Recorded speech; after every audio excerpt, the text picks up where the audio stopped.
Welcome to Moments with Marilyn. I'm your host, Marilyn Boyer, the mom of 14 homeschool kids who love the Lord and love each other. I absolutely love young moms, and it's my passion to give you tips and tools to make your journey easier. Today's topic is teaching your kids to do chores without making them hate it.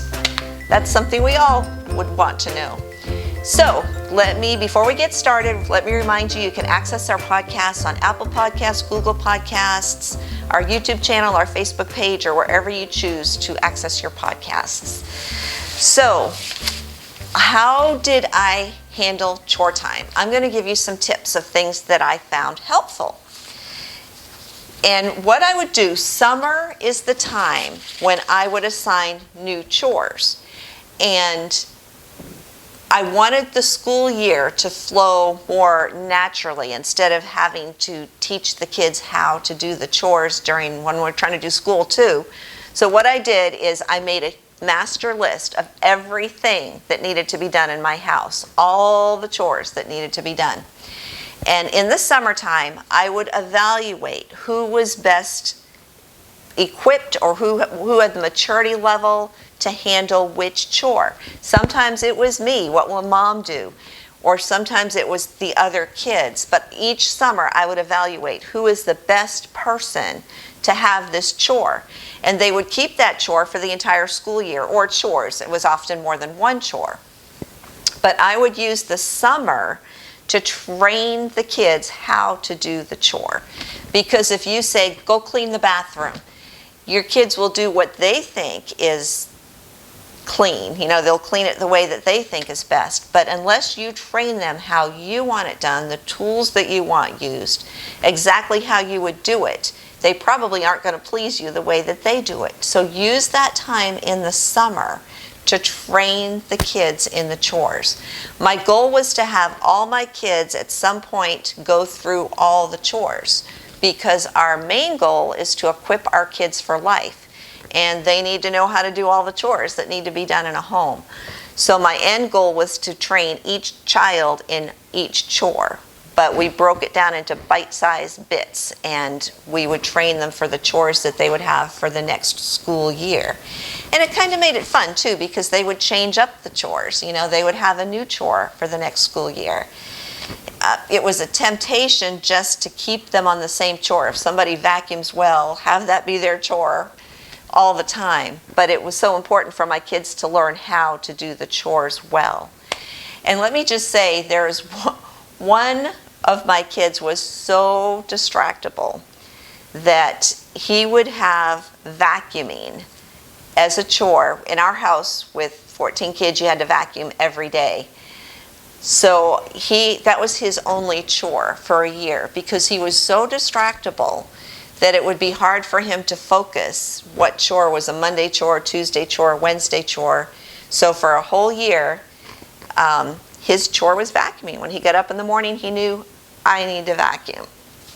And that just worked best for him. For the other kids, you know, it was fun for them to change up the chores. And when I was training them for a new chore, I would let them watch me do it. I would do the chore and have them watch me do the chore and explain to them how to do the chore and what tools to use.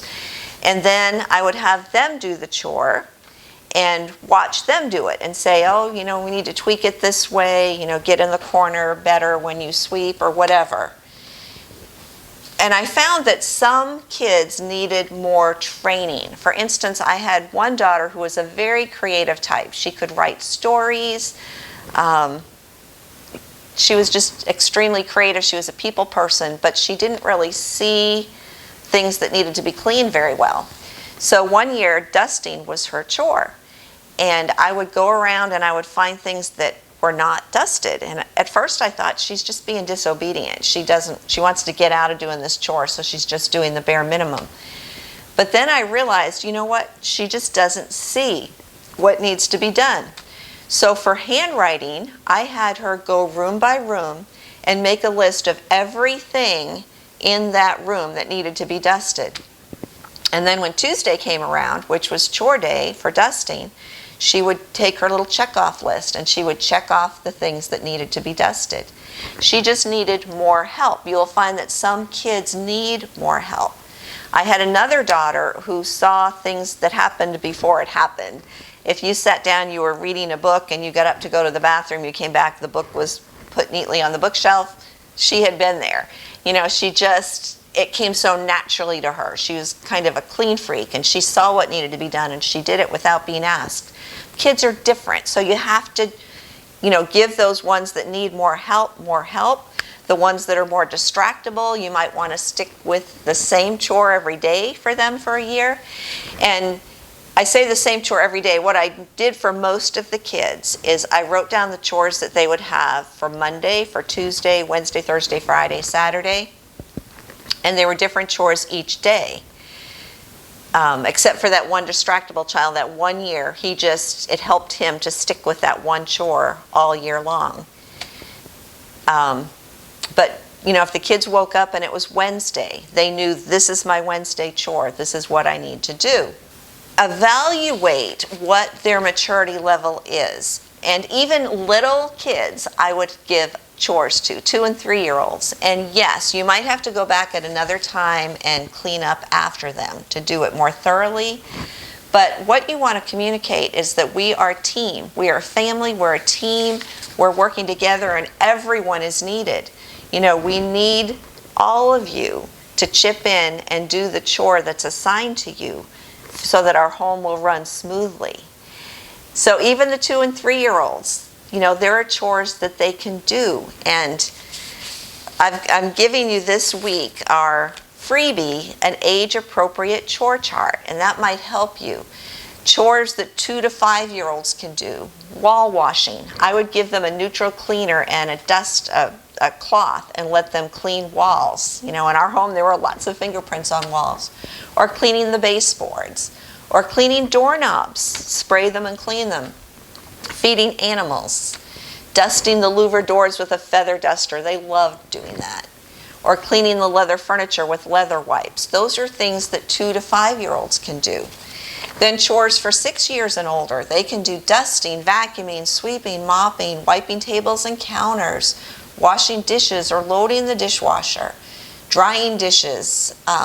Anyway, this chart will be free for you. You'll find it in the show notes. And that might help you to be able to assign those chores. So after I assigned the chores, I made up a chart for each child. And we would put it in their folder so that they would know this school year, these are my chores and these are the days that I do these chores.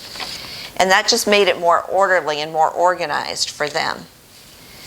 And then, instead of just, being like a drill sergeant and saying, get your chore done, today's Monday, this is what you do. Sometimes I would do it with them, just to spend time with them. Say, you know what? Mom wants to help you do your chore today so you can get done earlier.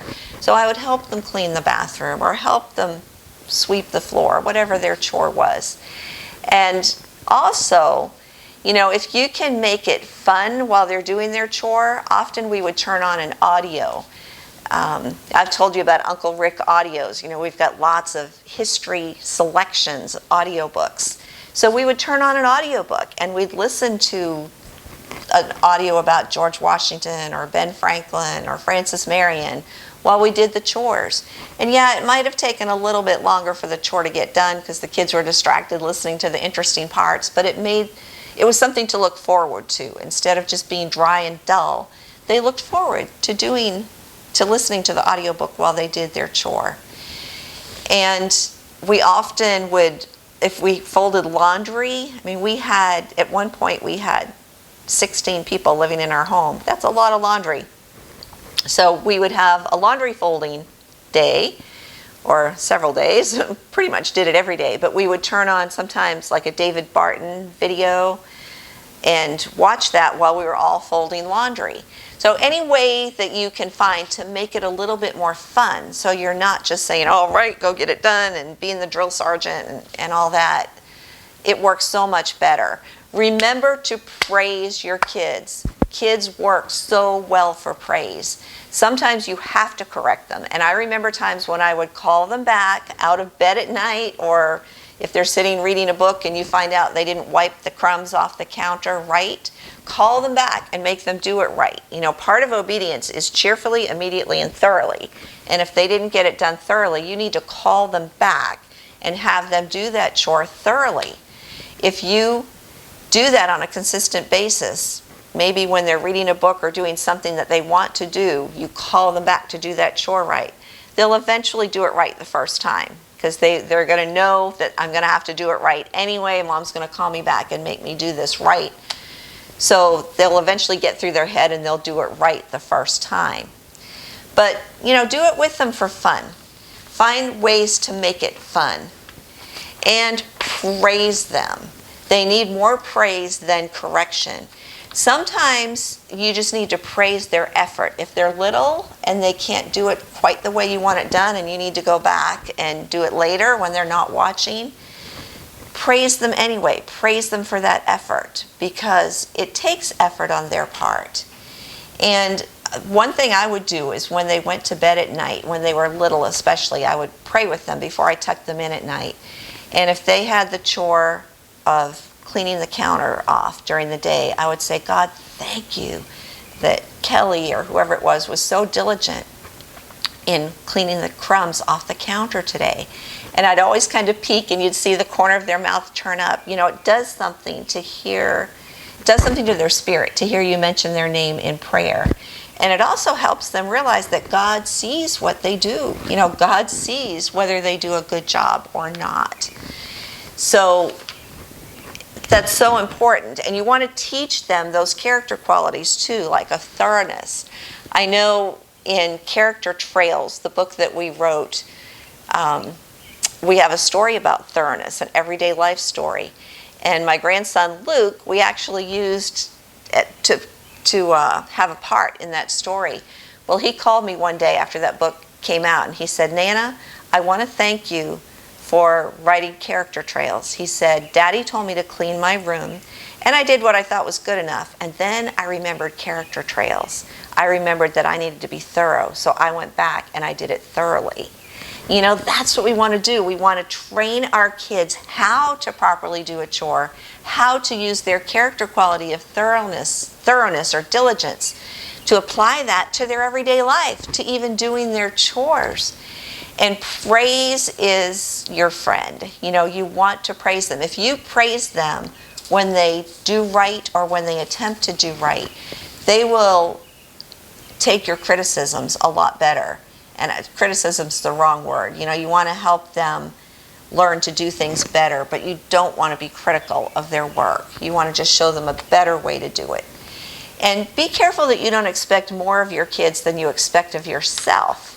I find that sometimes that's a temptation. You want them to do it perfectly, but you don't do things perfectly yourself. You know, learn to be the mom today that you want your kids to remember fondly when they're older. They need to know that you care more about them than you do about those chores. You know, we do want our kids to learn to be thorough, but it's never more important than their spirit. So if we're constantly picky, they're going to think, I can never please mom no matter what, so I'm going to quit trying. So you don't want to be that kind of mom. You don't want to demand perfection. You just want them to do their best. And if they make a mistake, it's okay. You know, remember that having the job done correctly is never worth damaging your relationship with your kids. It's not our goal to get the chore done as much as it's teaching our kids the satisfaction of having a job well done, and to teach them the skills that they need to know to be an effective adult. And I think sometimes we just get so busy, we're thinking, I got to teach the kids school, we got to do math, we got to do geography, get this chore done, get it done right now because we need to start school. We don't want to get that way. We don't want to get all wrought up so that our kids resent having to do the chores. And you know, I remember growing up, if we ever had company, my mom was like, hurry up, get the chores done, we got to get the house perfect for company. I didn't do that with my kids. We had chores that I told you were assigned certain days. So if Tuesday were the day that dusting got done, and we had company on Saturday and there was a little bit of dust on the coffee table by then, so be it. if it's good enough for us as a family to live in, it's good enough for company. So just have a plan to get everything done that needs to be done in a week's time. But don't aim for perfection.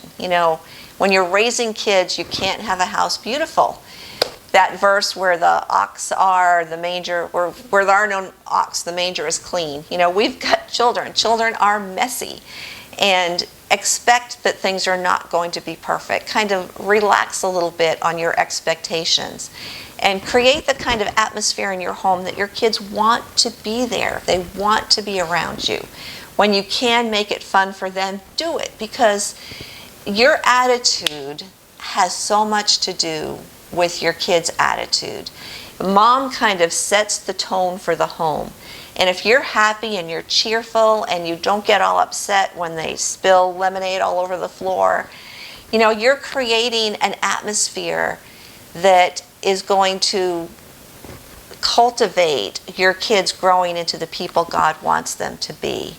Your kids are so much more important than the chores or the floor or something getting spilled. I remember having some of the kids' friends over, and one day they spilled lemonade, and the child looked at me like, uh-oh, she's going to yell at me. But I just said, that's okay, that was a mistake. You didn't mean to do that, and got down there and helped them clean it up. Remember that especially with your own kids. Don't make them afraid of making mistakes. We learn from our mistakes, and we might learn a better way to handle the lemonade jug or have an older brother or sister pour it for you or whatever. You can learn from your mistakes, but don't demean your kids when they make mistakes. They will make mistakes. We make mistakes. You as the mom make mistakes. And that has to be okay. Every failure is just a stepping stone to success, and we want to teach our kids that. Take them by the hand, do life with them. Don't stress on things you don't have to stress about. There's some stress in life that we can't help. It comes upon us and we need to learn to deal with it. But don't cause more stress in your home. Remember, what's most important is the hearts of your children, not getting the chores done correctly. The hearts of your children. Thank you so much for joining us today. I hope that this has been helpful to you. And if you have anything you would like to add, tips that you've found to make chore time easier, we would love to hear them. I'm always open to new ideas. Thanks again for joining us today. We'll see you next week. Bye-bye.